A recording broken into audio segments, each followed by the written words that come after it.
Institutions démocratiques.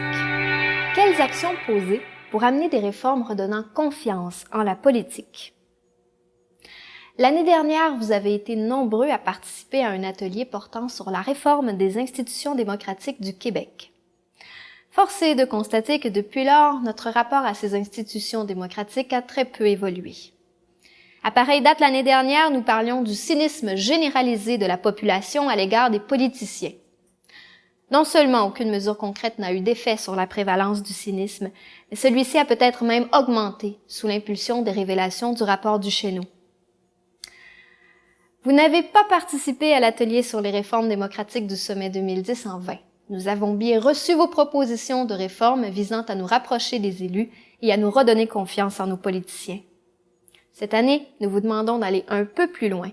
Nous vous demandons, dans un premier temps, de raffiner et d'actualiser les propositions de l'année dernière et dans un second temps, de proposer des actions concrètes et réalistes nous permettant à tous de faire changer les choses dans le sens que nous souhaitons.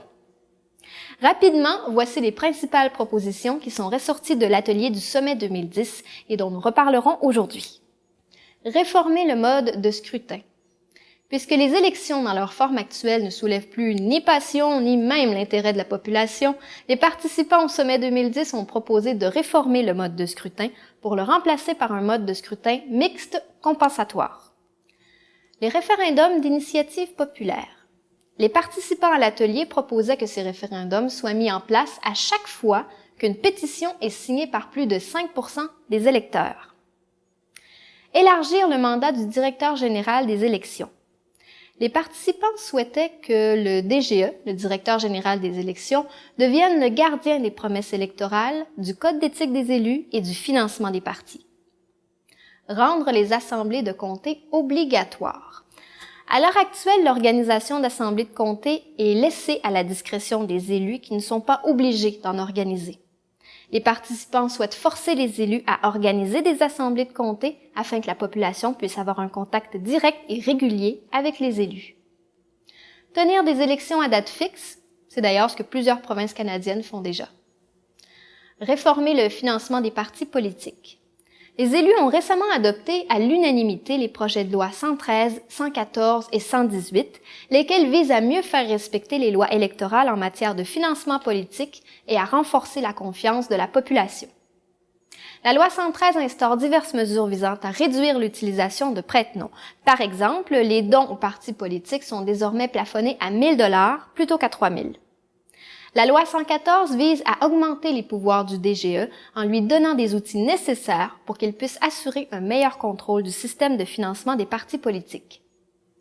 Cette loi stipule que toute contribution de 100 $ et plus destinée à un parti politique, à une instance de parti, un député indépendant ou un candidat indépendant devra dorénavant être versée au DGE qui vérifiera la conformité aux dispositions de la loi de chaque contribution avant de la déposer dans le compte de l'entité concernée. C'est également le DGE qui sera responsable d'émettre les reçus de contribution annuellement. Ces nouvelles lois sont-elles suffisantes? Réformer la période de questions à l'Assemblée nationale. Il serait nécessaire de préciser la nature des changements à apporter à la période de questions. Élire le premier ministre au suffrage universel pour un mandat maximal de 8 ans. Abolir la discipline de parti et mettre en place des mesures pour garantir la compétence de nos élus.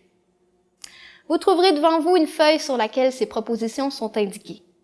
Nous espérons qu'à la fin de l'atelier, vous vous serez entendu sur les propositions de réforme les plus importantes à défendre, ainsi que sur les manières concrètes et efficaces de mettre ces réformes en place.